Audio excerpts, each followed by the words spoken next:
Assalamualaikum warahmatullahi wabarakatuh. Saya sebagai warga Bandung itu merasa baru kali ini punya gubernur yang rasa-rasanya mudah-mudahan nggak cuma di awal-awal ya.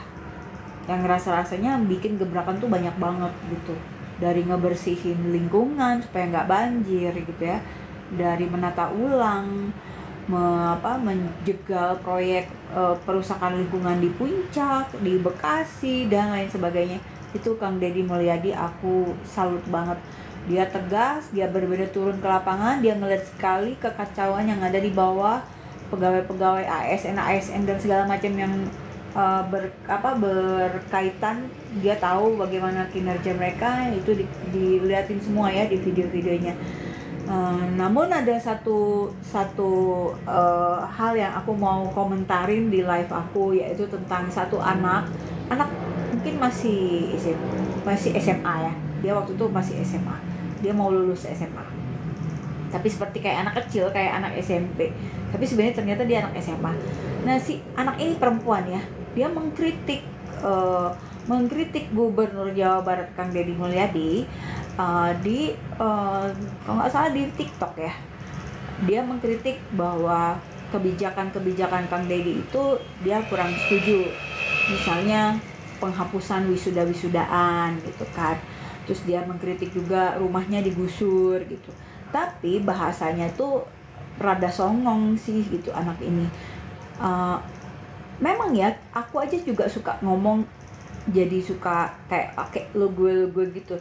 Tapi kan itu aku tahu diri bahwa aku menggunakan lo gue itu dalam kondisi informal, biasanya sama teman atau sama yang bukan dalam event penting lah gitu, bukan event resmi. Itu muncul tuh lo gue nya itu. Tapi biasanya aku sih pakai aku atau saya ya. Kalau di formal tuh harus pakai saya kita itu ya. Nah, anak ini anak kalau nggak salah di daerah mana gitu, dia lupa aku ya. Pokoknya daerah Jawa Barat, di Subang di Subang kalau nggak salah. Dia pakai gua nggak setuju misalnya. Kan anak kecil gitulah, anak kemarin sore baru berojol berapa jam yang lalu gitu kan, berani banget gitu. Kalau menurut aku ini anak nggak sopan ya, nggak ada etikanya gitu. Itu kan gubernur ya, pimpinan daerah tertinggi di sebuah provinsi yang salah satu yang terbesar di Indonesia. Kamu anak kemarin sore berani kayak gitu ke gubernur, itu bilang gua, terus ngomongnya tuh songong banget kayak dia paling pinter sendiri gitu loh. Lucu banget kan ya anak. Nah, akhirnya anak ini, bagusnya Kang Deddy itu, aku suka banget. Kan kalau yang lain tipe orang Sunda tuh kalau dia dikritik tuh dia mengabaikan, dia pura-pura nggak tahu atau dicuekin aja. Kalau Kang Deddy nggak. Ini yang bedain dia dengan gubernur-gubernur yang lain. Anak itu dipanggil, didatengin sama Kang Deddy, dipertemukan sama dia gitu, ditanya kamu kenapa gitu, ditanya baik-baik, cara ngomongnya juga baik-baik, nggak pakai marah-marah, nggak pakai tekanan atau tegangan tinggi, nggak ya, santai aja tapi tegas. Aku sukanya Kang Deddy itu tegas. Pada saat dia diperlukan dia harus nyolot, dia nyolot. Aku suka yang kayak gitu, karena menurut aku pemimpin itu emang harus tegas ya. Kalau nggak, orang makan kepala kita, nggak ada hormat-hormatnya. Nah, di dalam posisi ini, anak ini menurut aku anak yang kurang ajar, anak yang nggak tahu diri, anak yang tidak tahu sopan santun ya.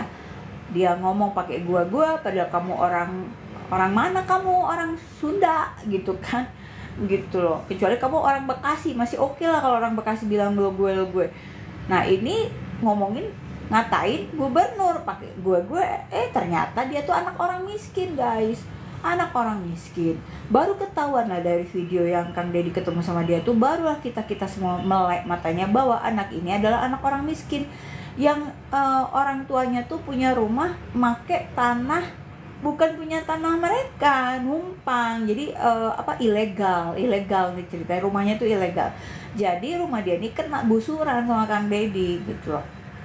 Nah, di forum itu ini anak lucu, ngotot dia pengen wisudaan sama Kang Deddy. Ditanya emang kamu tahu nggak berapa sih biaya kamu wisudaan gitu kan, karena anak ini pengen wisuda gitu loh, pengen wisudaan SMA ya, bukan kuliah ya. Catat, wisudaan setahu aku mah wisuda cuma 2 kali, S1 dan S2 ya, nggak ada tuh wisudaan SMA, SMP, SD. Alhamdulillah ya, zaman kami dulu masih lebih bener gitu loh.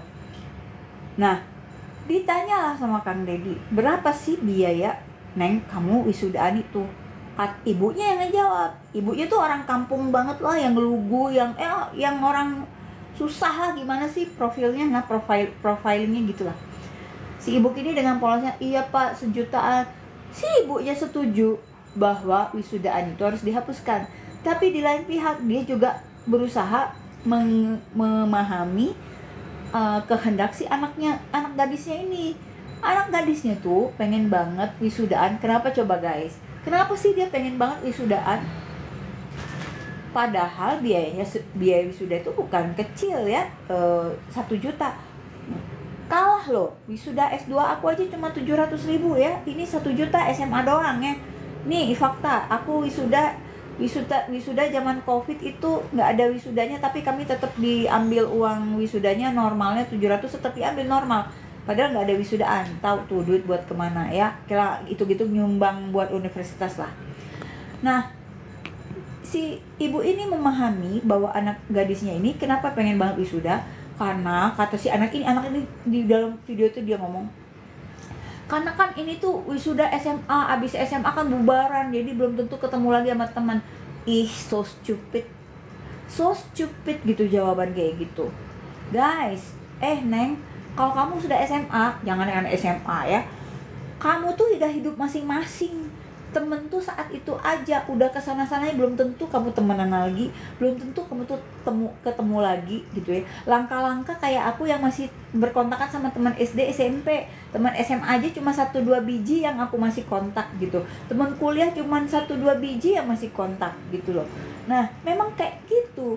Habis SMA itu kita tuh mempersiapkan diri untuk masa depan masing-masing. Otomatis kita tuh udah kuliah aja, ada yang di Jogja, ada yang di Bandung, ada yang di Palembang, ada yang di Jakarta, ada yang di mana-mana gitu loh. Jadi itu udah jelas. Nah, tapi maksud aku gini, anak ini kenapa pengen banget wisuda?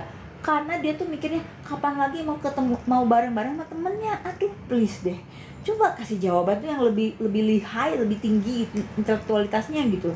Nah, jadi udah gitu, bagusnya Kang Dedi ya. Dia bilang gini, kamu itu rumah aja nggak punya, dia bilang, kan tanahnya numpang ya. Terus kamu keluarin biaya 1 juta. Neng, kamu tuh mau gaya-gayaan, kurang lebih kayak gitulah ya. Mau gaya-gayaan wisudaan bayar 1 juta, padahal orang miskin. Nggak masuk di akal aku gitu, anak ini gitu. Pertama, dia jelas-jelas tidak memikirkan orang tuanya yang miskin. Ya, nih, satu lagi. Kenapa aku seneng banget menggunakan kata miskin, bukan kata tidak mampu? Kenapa? Kalau miskin beda dengan tidak mampu, guys. Miskin tuh ya miskin, tidak mampu ya tidak mampu. Beda itu istilahnya. Di dalam baksos aku tuh aku membedakan 3 kategori. Ada 2 alfa, ada miskin, ada fakir. Ya.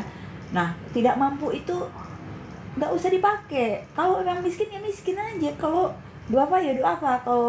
Kalau fakir miskin, nah itu lebih parah lagi ya level. Jadi di baksos aku tuh aku membedakan 3 kategori orang yang aku bantu ya. Nah, si anak ini bayangin guys, uang 1 juta hari gini, emang lu pikir kan, karena ini informal ya, keluar tuh lo kuenya gue. Kamu pikir mudah ya dapetin duit 1 juta zaman sekarang? Hah? Orang tua kamu tuh cari duitnya sebagai apa? Hah? Gak mikir. Sebagai anak harusnya kan mikirin orang tua, bener gak? Ini anak enggak. Jadi orang tua ini sebenarnya udah gagal ngedidik si gadis ini. Anaknya songong banget. Coba deh kalian lihat videonya. Jangan dibantu Kang Dedi, jangan dikasih beasiswa apa-apa, biarin aja dia kayak gitu. Gak usah dibantu-bantu anak kayak gitu, gak ada etikanya tuh anak, gak ada sopan santunnya. Jangan dikasih ya, jangan dikasih beasiswa apapun. Masih banyak kok anak lain yang lebih sopan, yang lebih pantas untuk dibantu. Anak ini biarin aja dia kayak gitu. Biar dia ngerasain perjuangan hidup tuh kayak gimana. Biar dia ngerasain susahnya cari duit 1 juta gimana. Ini dari saya. Saya Nunun Baksos Katisha, ya. Nah, bayangin deh, dia anak miskin. Orang tuanya 1 juta buat foya-foya, buat wisudaan doang. Rumah aja kagak punya, rumah selama bertahun-tahun ternyata numpang di tanah yang bukan tanah mereka, gitu loh. Nah, di situ si anak ini memprotes lagi tentang kebijakan Kang Deddy yang menggusur rumahnya dia, ya.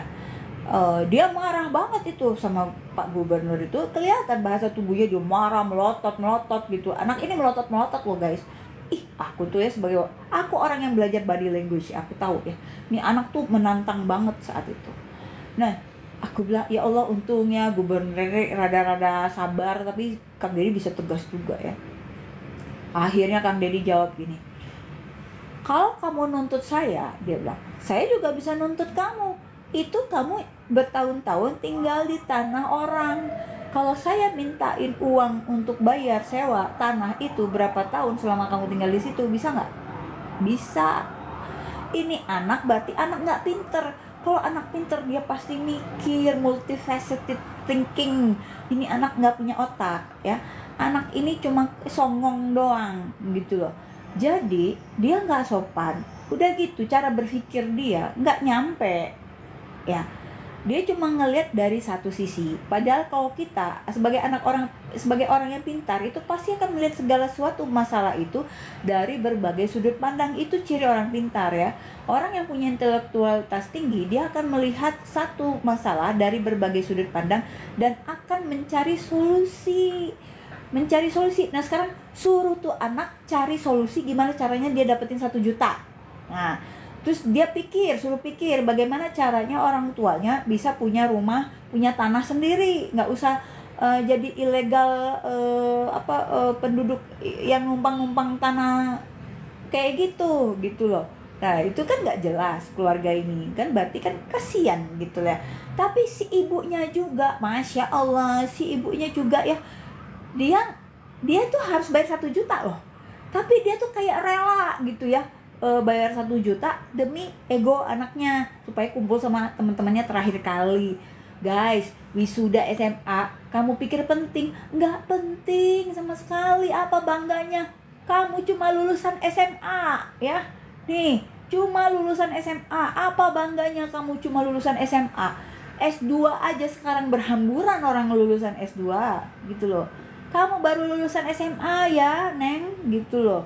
Apa bangganya? Bangga apa? Kamu orang miskin maksa ngeluarin duit 1 juta. Jadi kamu pernah nggak berpikir kenapa Kang Deddy mengeluarkan kebijakan seperti itu? Sebenarnya tujuannya sangat mulia, yaitu satu, mengurangi beban orang tua, di mana ekonomi sekarang semakin sulit, semua barang naik semua, dari telur, bawang, minyak goreng, semua naik. Yang nggak naik cuman gaji kita, yaitu mengurangi beban orang tua, ya. Itu penting banget. Jadi daripada 1 juta kamu pakai buat foya-foya cuma 1 hari, mendingan kamu bayar les Gubernur ini, ya. Nah, jadi kalian bayangin, sebagai orang Baksos, aku sering banget berhubungan dengan orang-orang miskin. Sampai aku di titik dimana aku memahami kenapa mereka miskin, ya, karena aku bergaul sehari-hari, aku kenal mereka, aku tahu cerita mereka, dan bahkan aku tahu cara berpikir mereka. Jadi guys, kenapa ada orang miskin itu? Karena memang ada kesalahan pikir, ya, ada kesalahan pikir. Contoh ya, tiap lebaran ada satu keluarga yang menggadaikan HP-nya. Si bapaknya ini kerjanya itu dapat panggilan orderan itu dari HP. HP-nya digadein guys tiap lebaran, supaya apa? Bisa pinjem duit dari pegadaian itu untuk beli baju baru anak-anaknya yang masih kecil-kecil. Anak masih kecil itu Pak nggak inget baju baru. Nanti umur berapa juga nggak inget jadi beli baju baru. Bajunya aja udah lupa diingatan dia bajunya yang kayak gimana. Tapi si bapak ini sampai akhirnya, sampai dia bisa. Nah, jadi buat si Mahakam nih rutenya begini. Kan si bapak ini dapat orderan dari orang yang nelpon dia. Nah, sekarang HP-nya digadein. Otomatis kalau saya misalnya mau ngasih dia kerjaan, saya nggak bisa reach out ke dia, nggak bisa menghubungi dia karena HP-nya lagi di pegadaian. Otomatis si orang ini jadi nggak bisa punya penghasilan kan? Nggak ada yang tap-tap layar aku love ya kayak orang lain ya. Nah, jadi guys ya, akhirnya si orang ini nggak punya penghasilan karena tidak ada orang yang bisa menghubungi dia. Nah, itulah cara berpikir orang miskin. Jadi Robert Kiyosaki dalam bukunya Rich Dad Poor Dad, kalian baca deh itu. Tapi nggak semuanya, jangan diikutin semua. Main saham jangan dulu ya, jangan diikutin main saham. Aku tuh ngikutin buku itu sampai semuanya aku turutin, semua itu anjlok aku di saham. Aku bisa kehilangan duit ya berapa banyak dalam satu hari. Saham Indonesia tuh sahamnya suka digoreng, istilahnya digoreng itu dipermainkan oleh mafia. Jadi beda dengan saham di Amerika. Nah, Robert Kiyosaki itu kan orang Amerika, jadi dia main sahamnya di Amerika. Jadi beda saham Indonesia sama ini. Makanya ada yang di YouTube itu kan bilang saham Indonesia itu saham mafia semua. Itu aku setuju guys. Aku pernah ngalamin ya kehancuran main saham itu. Nah, Robert Kiyosaki menjelaskan tentang dua konsep ya. Itu aku udah bikin. Be and do. Be itu dalam bahasa Inggris artinya menjadi apalah gitu ya. Nah, do itu melakukan. Nah, dia bilang banyak orang pengen jadi kaya itu dengan melakukan apa yang dilakukan orang kaya. Misalnya pakai baju mahal, tas mahal. Nah, itu dia di domainnya be. Jadi dia pengen kelihatan kaya. Oh, kalau orang kaya bajunya merek mahal. Jadi si orang miskin ini belilah baju mahal supaya kelihatan kaya, ya kan? Bawalah nama Harley Davidson segala macam, ya kan? Padahal miskin, gitu loh. Nah, itu berarti orang ini baru di tahap B. Jadi menjadi kaya atau terlihat kaya. Nah, sedangkan orang yang benar-benar kaya itu ada di domain do, yaitu melakukan. Melakukan apa? Melakukan apa yang dilakukan kaum kaya supaya menjadi kaya. Misalnya belajar, pendidikannya ditinggiin, belajar investasi, mereka investasi sana sini, mereka punya literasi keuangan. Nah, orang miskin tuh males belajar, males, nggak mau mikir, jujur aja. Siapa jarang orang miskin. Pokoknya kalau orang miskin rajin belajar, pasti dia nggak bakalan lama miskinnya. Gitu aja. Thank you yang ngetap love. Aku senang banget. Jarang-jarang aku dikasih tap love ya. Thank you Pau. Jadi kalau misalnya ada orang miskin, bajunya pengen yang mahal-mahal, itu dia baru di tahap B. Dia belum do. Dia investasi enggak? Dia punya passive income enggak? Nah, orang kaya itu belajar bagaimana bisa punya uang, bisa mendobelkan uangnya, bisa mengamankan asetnya, punya investasi, punya persiapan masa tua, punya asuransi, pokoknya mereka tuh tujuannya itu adalah hidup nyaman, bukan hidup terlihat kaya. Mereka tuh hidup nyaman karena sudah punya backup keuangan. Jadi misalnya masa pensiun mereka udah tenang-tenang aja, duitnya udah cukup buat mereka masa pensiun.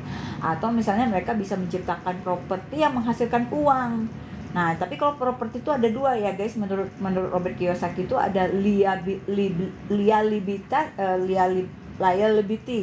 Liability itu jadi properti yang menghabiskan uang, bukan yang menghasilkan uang, ya kan? Ada yang kayak gitu. Nah, kalau orang pinter itu adalah dia bisa punya properti yang menghasilkan uang, menghasilkan income. Nah, itu jadi ada properti yang menjadi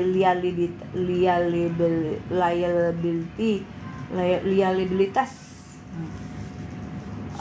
atau yang membuat passive income. Nah, begitu. Nah, apakah orang miskin udah nyampe situ? Nah, enggak nyampe situ. Orang miskin tuh kadang-kadang belajar yang malas. Terus terang aja, orang miskin tuh malas belajar. Terus keras kepala. Ya, orang miskin tuh keras kepala. Dibilangin, jangan merokok. Merokok tuh membuat kamu nanti sakit. Kalau kamu udah miskin sakit-sakitan, tetep merokok. Tetep merokok. Ya kan? Nih, duit 1 juta daripada kamu habisin buat wisuda yang gak jelas kayak gitu. Mendingan kamu les. Menjahit kek. Kamu les menjahit aja 1 juta bisa kok. Nanti dari situ kamu bisa jadi penjahit, menghasilkan uang, bisa ngebantu orang tua kamu. Aku SMA aja tuh guys, aku udah bantu orang tua aku. Dari cara apa? Mengajar bahasa Inggris. Aku bukan dari keluarga kaya ya guys, walaupun aku bukan keluarga yang miskin juga, enggak gitu ya. Keluarga aku pernah kaya, tapi pernah juga susah, tapi enggak sampai yang miskin gitu. Nah itu aku membantu orang tua aku, ngasih gaji dari aku ngajar bahasa Inggris waktu aku SMA umur 18 tahun. Jadi apa yang diomongin Kang Deddy itu sudah pernah aku lakukan. I've been there, I've done that. Apa yang diomongin dia, daripada kamu kayak gitu, mendingan kamu upgrade diri kamu. Betul apa yang diomongin Kang Deddy itu. Aku les bahasa Inggrisnya aku seriusin. Akhirnya aku bisa jadi guru bahasa Inggris, bisa hidup dari bahasa Inggris, bisa jadi penerjemah. Kalian tahu itu ada Pak Menteri Sandiaga Uno, itu aku pernah menerjemahkan pidato beliau. Aku pernah menerjemahkan pidato Pak Hasto, Mas Gibran, dan Ibu Sri Mulyani, dan beberapa sekjen-sekjen dan lain sebagainya, orang-orang gedean yang aku terjemahin. Nah, aku kenapa bisa sampai di titik itu? Karena dulu aku waktu masih muda, aku abis-abisan belajar gitu. Aku tahu orang tuaku ini bukan orang kaya, jadi aku harus punya nilai dari diri aku sendiri. Value aku yang harus ditingkatin, skill aku yang aku tingkatin. Gak pernah dulu tuh ya, waktu aku masih susah SMA itu cari duit buat bantu orang tua, nggak pernah tanya mama papaku, pernah nggak aku ngerengek minta ini minta itu, boro-boro duit 1 juta buat wisudaan, kagak ada ceritanya. Yang ada juga kalau mau beli apa-apa harus beli sendiri, pakai duit sendiri, kerja. Jadi apa yang diomongin Kang Deddy itu betul lah itu. Kalau kamu miskin, kamu tuh harusnya nyadar diri gitu, nyadar diri kamu tuh miskin. Jadi gimana caranya berpikir, gimana caranya supaya jangan miskin terus, nah gitu. Guys, kamu pakai baju branded, kalau kamu rumahnya aja nggak punya, kamu tuh tetap miskin guys, kelihatannya guys gitu loh. Nggak paham kan cara berpikir gini. Nih ada teman aku, dia orang kaya, wah rumahnya di Cipaganti itu ada 13. Itu si kenalan aku nih, si Mbak, aku manggilnya Mbak. Dia bilang nih, "Nun tau nggak," katanya, "aku tuh ya pakai kacamata yang cuma 5 ribuan aja, orang kirain itu Gucci asli." Ya iyalah, rumahnya kaya, banyak, mobilnya banyak, siapa yang percaya dia pakai kacamata 5 ribuan? Tapi kalau kamu miskin, kamu pakai kacamata Gucci asli, kita pikir itu kacamata 5 ribuan, karena kita tahu rumah kamu kayak gimana. Jadi guys, kalau kamu orang miskin, nomor 1 yang harus kamu tumbuhkan dalam diri kamu itu adalah menyadari dulu kalau keadaan kamu tuh susah. Kamu tuh orang susah, keterbatasan keuangan, kamu tuh orang miskin. Itu dulu, sadari dulu itu, ada awareness dulu. Yang susah itu kalau orang miskin gak ngerasa miskin. Nah itu gak akan jadi berubah nasibnya. Kenapa? Orang dia gak ngerasa miskin, kalau dia nggak merasa miskin, dia bagaimana punya api dalam dirinya untuk merubah nasib dia? Nggak ada. Trust me. Aku ngerasa aku harus kerja keras, aku harus kuliah, aku harus sekolah, aku harus juara segala macam, karena aku tahu itulah jembatan aku untuk mengubah nasib aku. Nah, kalau kalian nggak bisa punya kesadaran kamu tuh miskin, nggak akan berubah. Jadi sadar dulu miskin. Oh iya, gue tuh miskin, gue tuh susah, mau beli baju susah. Nah, minta sama orang tua susah gitu ya, ditolak terus. Nah kayak gitu, akhirnya kerja kan, aku kerja dapat duit, malah aku kasih ke mamahku. Nah bisa bantuin orang tua aku, sampailah akhirnya pas aku kuliah, aku dibiayain sama papaku mampu biayain aku 2 kali lipat dalam 1 bulan ya. Tapi aku tuh berhemat karena udah terbiasa tahu bahwa cari duit itu susah. Jadi dikasih duit 2 kali lipat juga oleh papa tuh nggak difoya-foyain, disimpan, ditabung. gitu loh. Padahal papa sudah suruh beli aja apa yang kamu mau gitu loh. Tapi Allah menghajar. Suatu ketika di semester 4 papaku kena serangan jantung guys. Nah ini seru banget hidup aku tuh. Tiba-tiba papa mulai tersendat pengiriman uangnya dari Palembang ke Bandung itu. Akhirnya sampai di satu titik papa nyuruh aku berhenti kuliah. Nah, kalian bayangin, aku sudah susah-susah masuk Unpad, disuruh berhenti sama papa. Kenapa? Karena ketiadaan biaya. Aku nggak mau. Aku bilang nggak mau pak, aku udah setengah jalan. Aku tinggal setengah jalan itu, tengah-tengah kuliah itu. Semester 4, semester 5 itu aku disuruh berhenti. Aku bilang insya Allah, bismillah, aku bisa cari duit lagi. Kan waktu aku kuliah tuh papa ngelarang aku jadi guru, nggak boleh kerja sama sekali. Papa masih mampu, sombongnya dia. Papa masih mampu biayain kamu. Iya betul, dibiayain 2 kali lipat. Aku asik banget loh. Tapi aku nggak foya-foya sebagai anak-anak. Aku nggak pernah foya-foya. Dan duit tabunganku selalu ada.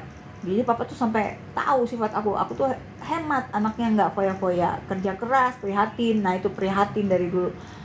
Akhirnya ketika papa nyuruh kayak gitu, aku ngerasa, padahal nggak tahu aku mau ngajar siapa, nggak, cuma terlintas omongan begitu aja. Iya pak, insya Allah, bismillah, aku kerja lagi. Karena waktu aku kuliah papa ngelarang aku jadi guru. Papa ngelarang aku nggak boleh kerja, nggak boleh apapun, harus fokus sama kuliah aja. Dan papa pasok duitnya, gitulah rencananya. Tapi kan ternyata rencana Allah berbeda, ya kan. Akhirnya aku harus banting tulang, hidup sendiri di rantau, harus membiayai diri 100% full sendiri. Kalian bayangin rasanya kayak gimana. Nah, tapi makanya aku bilang, apa yang diomong Kang Deddy itu betul semua. Kenapa?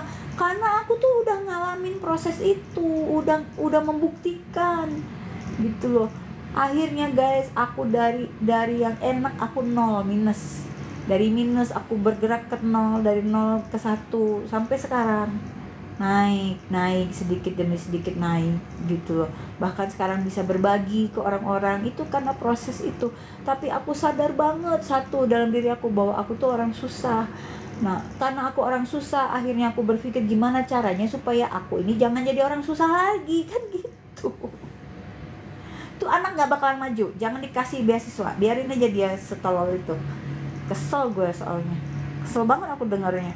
Kurang ajar tuh anak gitu ya. Masa ke Kang Deddy kayak gitu ngomong. Gue pas lihat videonya aja, Kang Deddy dialog sama dia, nantang aja terus tuh anak, nantang terus. Siapa tuh namanya? Pengen juga gue kenalan sama dia. Gak penting banget buat gue.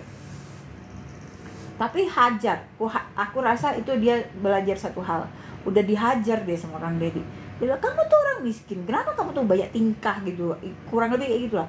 Orang anak miskin kok banyak tingkah, banyak maunya gitu kan. Mau wisuda 1 juta lah apa. Belum, kalian bayangin ya, biaya 1 juta wisuda itu baru biaya ke sekolahnya, belum biaya kalian pakai kebayanya, ya kan, beli sepatu high heels, belum bayar makeup, belum bayar sanggul, banyak tetelannya, bisa 2 jutaan lebih gitu. Makanya aku tuh bersyukur juga waktu kemarin S2 itu kita pas wisuda tuh pas COVID, jadi nggak ada acara wisuda, tapi dimintain. Nah ini catatan, dimintain biaya wisuda seperti normal, padahal sebenarnya nggak ada. Tapi aku bersyukur, kenapa?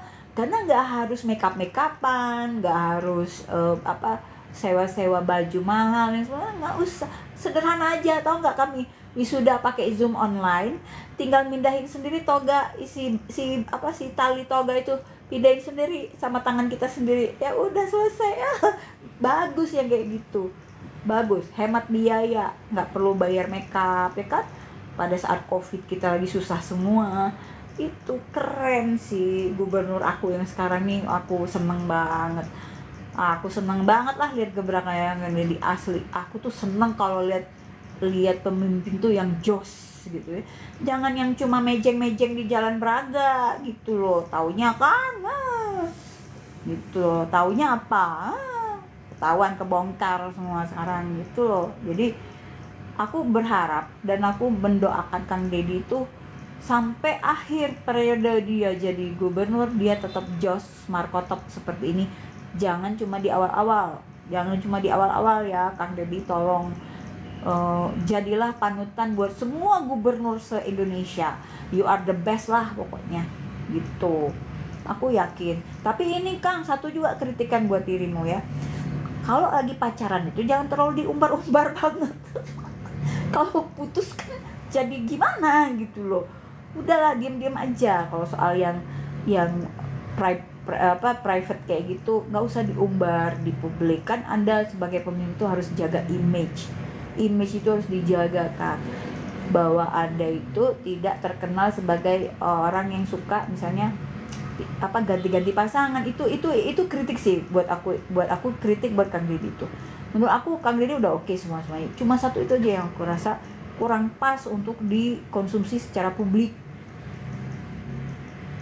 Boleh kalian sampaikan ini ke gubernurnya, kalau gubernurnya nonton bagus lah gitu guys ya. Jadi karena itu image ya, ada yang namanya personal branding ini di masyarakat di Indonesia itu kadang nggak bisa memilah.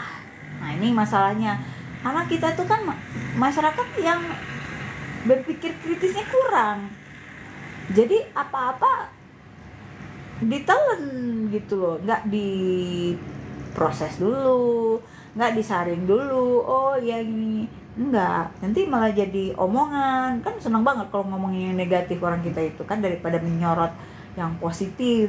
Cuma di mana-mana begitu kan orang kita itu.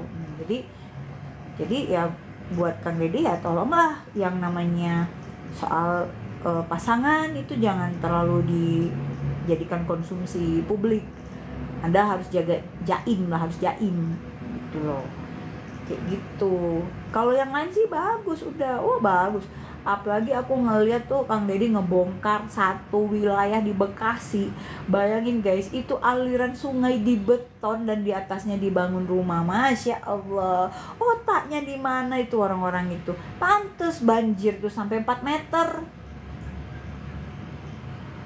Jadi yang bikin banjir ini memang manusia yang memang super tolol ya. Nggak mikirin orang lain. Nah ini kadang enak di dirinya sendiri, dia ngerugin orang lain, dia bodoh amat. Ini jeleknya bangsa kita tuh kayak gitu, parah banget. Jadi mulai sekarang mudah-mudahan nih, aku sih bersedia ya kalau misalnya aku mau nih, kalau misalnya Kang Deddy ngajak aku, Kang Farhan ngajak aku punya program karakter building games. Jadi aku pencipta 50-an lebih karakter building games untuk membentuk karakter anak-anak. Waktu itu aku sasarannya anak-anak panti asuhan, anak-anak di madrasah, di kampung, di pesantren kayak gitulah. Nah itu aku sudah aplikasikan, udah diterapin sama aku udah berapa tahun gitu. Dan berdasarkan laporan koordinator lapangan aku, mereka bilang signifikan pengaruhnya untuk merubah anak-anak. Nah sekarang ini aku pengen banget gitu loh, kalau ada tim kita bikin tuh pilot project di SMP mana, aku mau datang, nggak usah dibayar aku nggak perlu dibayar. Yang penting program aku jalan. Kang Farhan, Kang Deddy aku nawarin nih, kalau mau kita kerjasama, kita bikin gratis. Aku mau gratis buat semua ya, karena menurut aku kita mau rubah kemiskinan itu nggak bisa kalau kita belum rubah karakternya dulu, wawasannya dulu yang dirubah. Jadi dari dalam baru keluar, ya. Nggak bisa kalau dari luar dipaksain. Misalnya gini, bantuan langsung tunai gitu, itu tuh dari luar ya, nggak akan mengentaskan kemiskinan, nggak bakalan yang kayak gitu. Kalau mau mengentaskan kemiskinan itu harus rubah dulu si anak-anak miskin ini dari dalamnya, baru bisa dia jadi bintang. Nggak bisa kalau nggak ada kesadaran ya, nggak ada pembinaan, nggak bakalan bisa.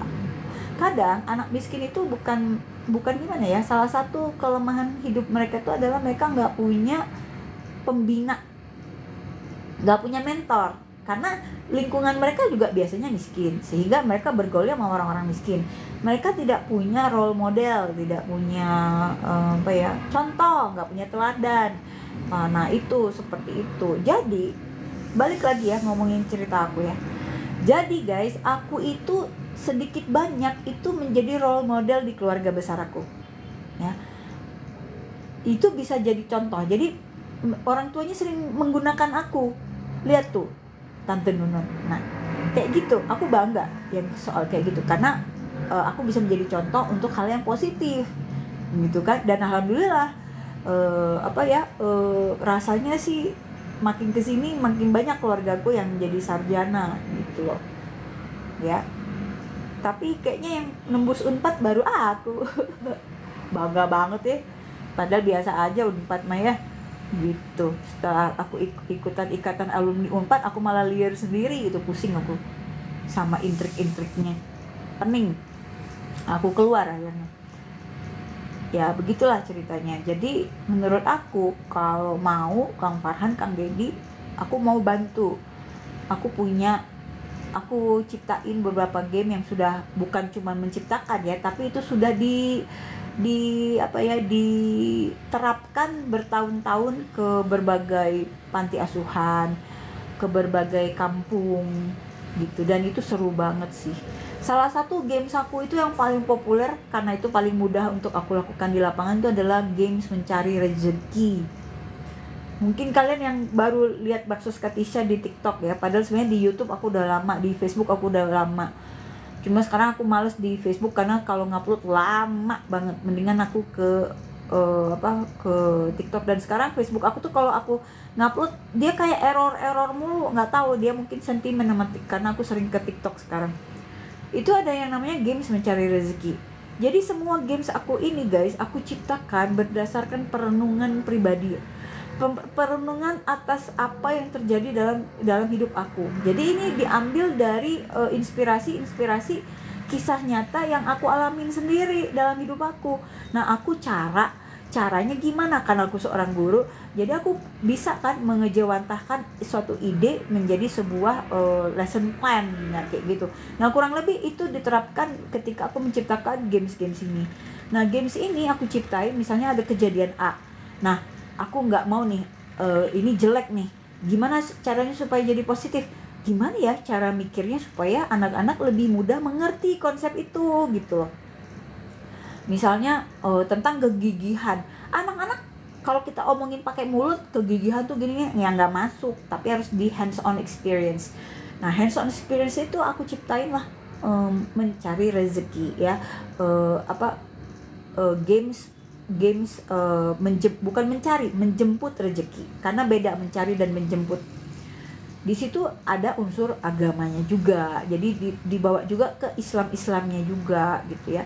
Jadi misalnya aku bilang di games itu kita kasih tahu, setelah mereka kasih games kita evaluasi, kita kasih penjabarannya. Misalnya gini, kamu kalau cari rezeki itu jangan takut untuk pindah tempat.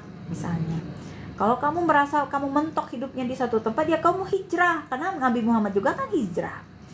Yang kedua tuh kita tuh harus gigih gitu loh. Misalnya satu saat belum mendapatkan hasil, ya terus aja dijalanin, karena perlu kegigihan itu. Jadi misalnya nyoba lagi. Yang ketiga itu harus pakai strategi. Mencari rezeki itu kan ada strateginya. Misalnya orang Indonesia tuh aneh banget, kalau misalnya di satu lorong atau satu gang ada penjual nasi kuning yang terkenal, satu gang itu bisa jadi penjual nasi kuning semua. Itu akhirnya jadi merontokkan kekuatan ekonomi di satu gang itu, karena akhirnya ujung-ujungnya Indonesia itu karena nggak punya strategi marketing yang top markotop, ujung-ujungnya menurunkan harga. Nah, kalau harga udah turun kan udah bingung, yang tadinya nasi kuningnya enak jadi nggak enak kan gitu, karena dikurangin bumbunya lah apalah. Nah, ini akhirnya jadi menjadi persaingan yang tidak sehat. Nah, itu dijelasin tuh. Terus aku bilang kalau mau jadi orang kaya itu harus kreatif cara berpikirnya.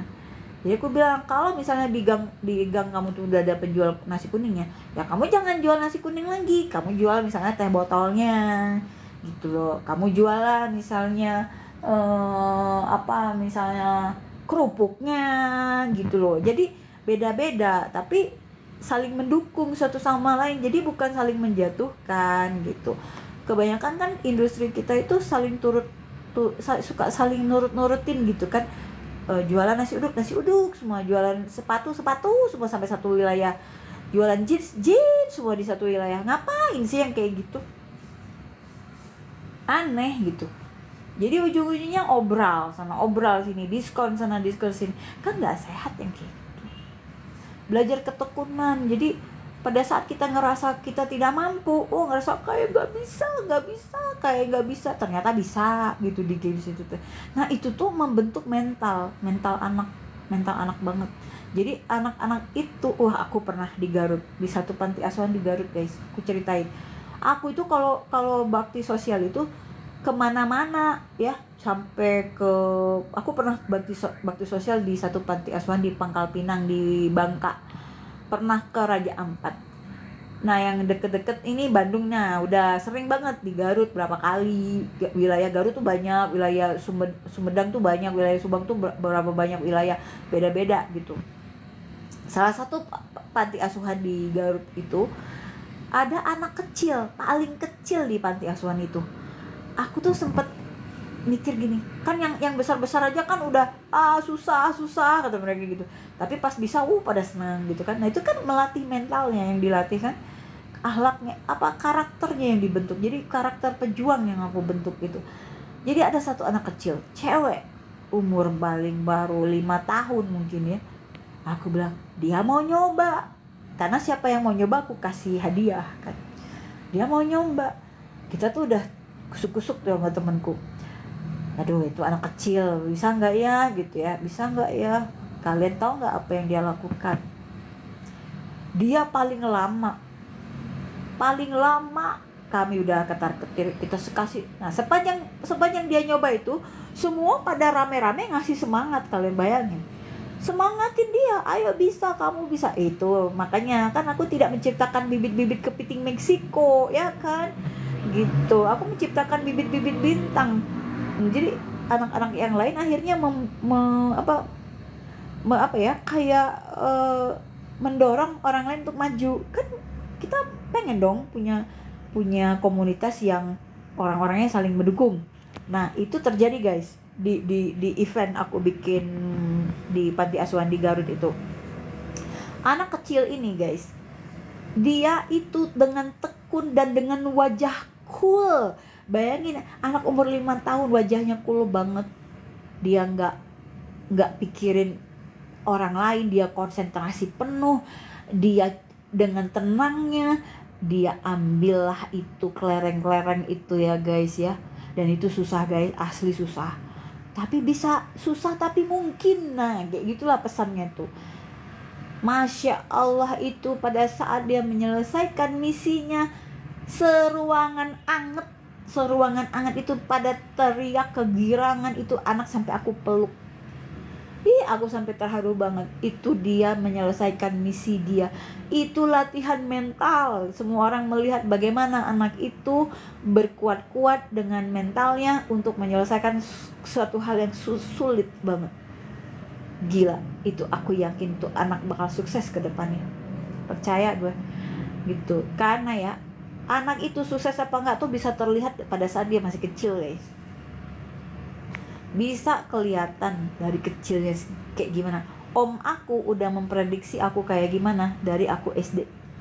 Om aku, Om Wan namanya, dia udah ngomong sama papa-papaku, ini anak kamu nih bakal begini hebat lah ini gitu. Anaknya ini, pokoknya om tuh sudah kasih pesen ke papa, apapun yang terjadi anak ini harus sekolah sampai tinggi.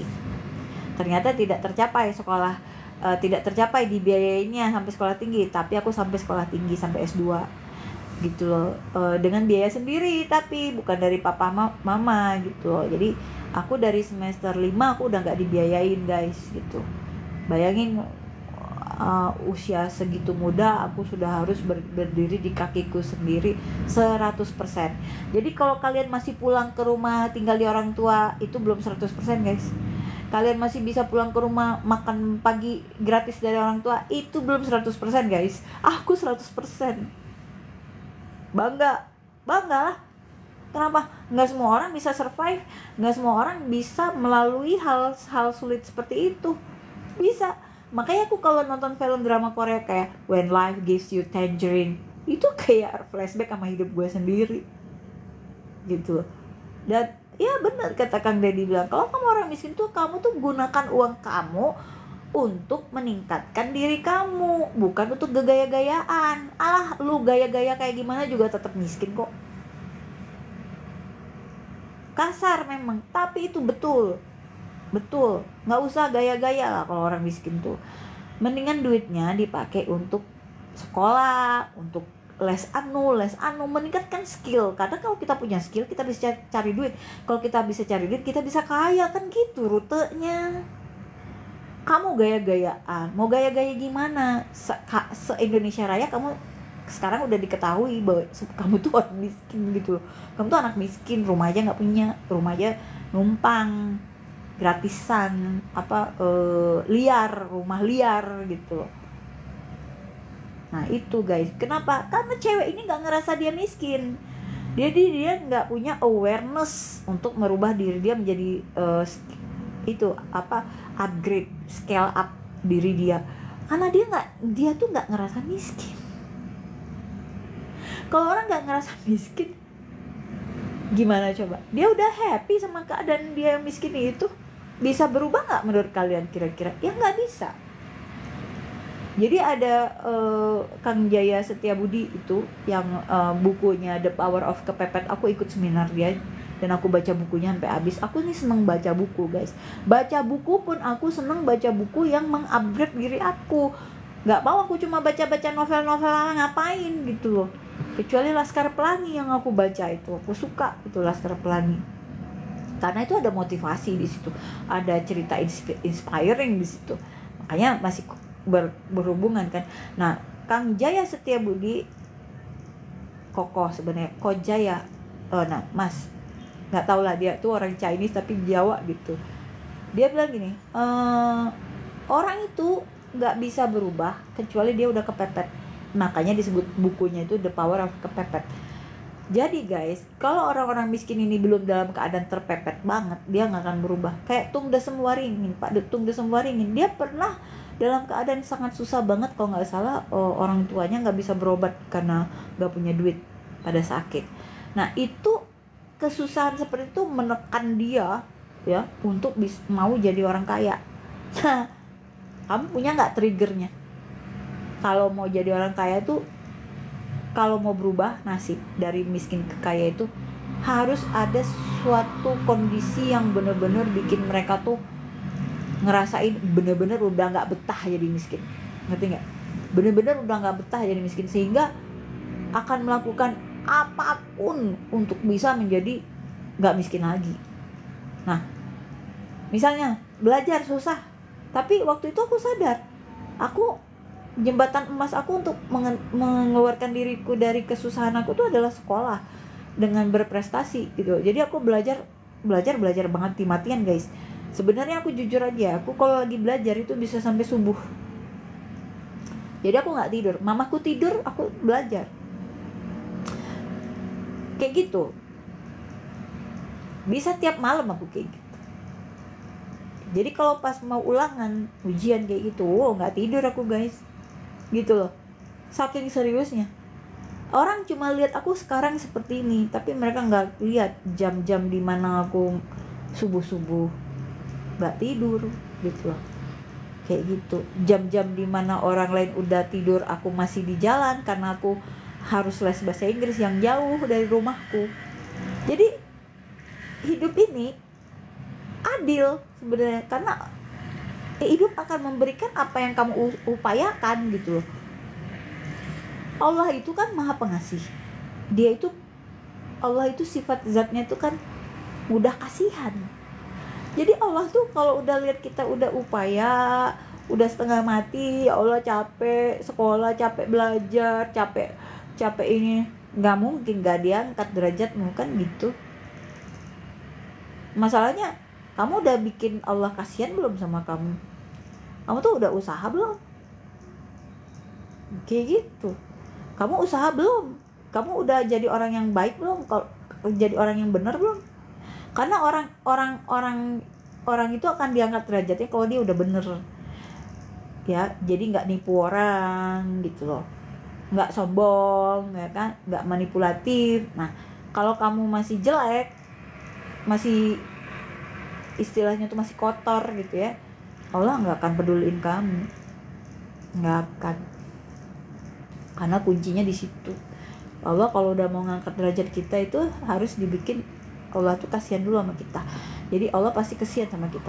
Waduh, ini anak ya udah sekolah mati-matian gitu, belajarnya tekun ya, ayolah aku kasih rezeki, dikasih rezeki kayak gitu.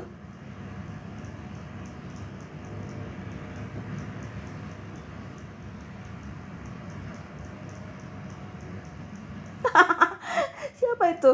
Faisal. Jendelanya tutup kak, biar nggak nongki di pinggiran balkon ya kamu. Iya, ya gitulah. Ini kucingku lagi tidur, aku tuh males ngeliatin mukaku sendiri, jadi aku sorot kucingku aja. Yang penting kan kalian dengerin apa yang aku omongin ya. Makasih ya udah dengerin ocehan aku. Ini sebenarnya iseng aja sih malam-malam gitu kan, karena kesel sih lihat si cewek itu ya. Menurut aku, ya Allah, kamu tuh masih anak kecil, kok kurang ajar banget gitu loh sama Pak Gubernur gitu kan ya. Aduh ampun lah, nggak ngerti aku ya. Nah betul ya, anak zaman sekarang tuh ya mannernya jelek, boleh dibilang mannernya jelek. Hanya ada orang-orang yang dari keluarga yang bagus baru mannernya bagus anak-anaknya. Tapi kalau mannernya jelek ya itu biasanya karena orang tuanya nggak pernah ngajarin manner sih gitu.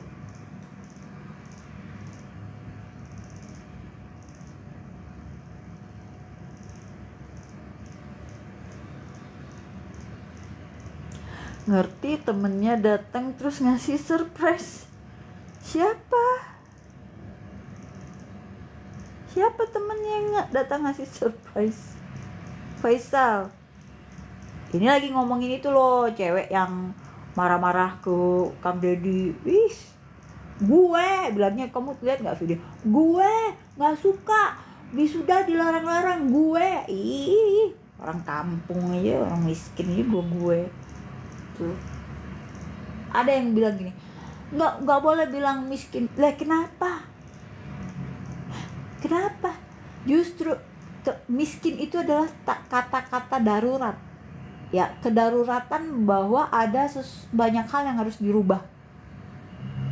Kalau kamu nggak punya awareness untuk merubah, maka selamanya kamu akan berada di zona nyaman gitu. Dari dulu ya aku selalu berpikir, ya Allah, aku nggak pengen kayak gini, ya Allah, gimana caranya, ya Allah, apa yang aku lakukan, aku harus kerja keras, aku mau ya Allah kerja keras, aku mau ngajar sampai capek, aku mau ya Allah supaya aku tuh punya duit. Itu sampai kayak gitu aku kalau ngomong sama Allah tuh, dan ternyata dikabul, kasih kerjaan banyak, kerja dari jam 7 sampai jam 9 malam, nyampe rumah jam 11 malam setiap hari, sampai udah nggak bisa bangun lagi dari tempat tidur saking capeknya, besok pagi kerja lagi terus kayak gitu. Tapi ya itu, it takes what it takes kan. Kalau orang mau berubah ya ditelan semuanya. Masalahnya nih orang ini nggak mau berubah. Kalau orang udah nggak mau berubah ya udah bingung. Begitu. Nih si kakak enak banget bobotnya. Guys, itu aja deh cerita aku. Udah malam, aku udah, maaf ya, aku tuh sangat suka dengan gebrakannya Gubernur baru Jawa Barat, Kang Deddy Mulyadi. Jadi aku nggak terima ya kalau ada anak kecil kemarin sore yang kurang ajar gitu loh ke dia.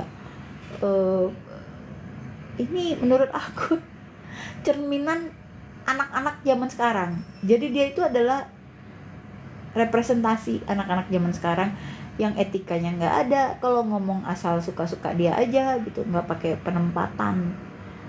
Ya bayangin ya kalau misalnya dia gaul sama orang-orang gedean kayak gimana, ngomong misalnya gini, kayak ngomong kayak ke Pak Sandiaga Uno, gue tuh Pak ya, ya Pak, kamu plak plak plak plak plak plak plak, enaknya ditabok aja itu, enak kayak gitu.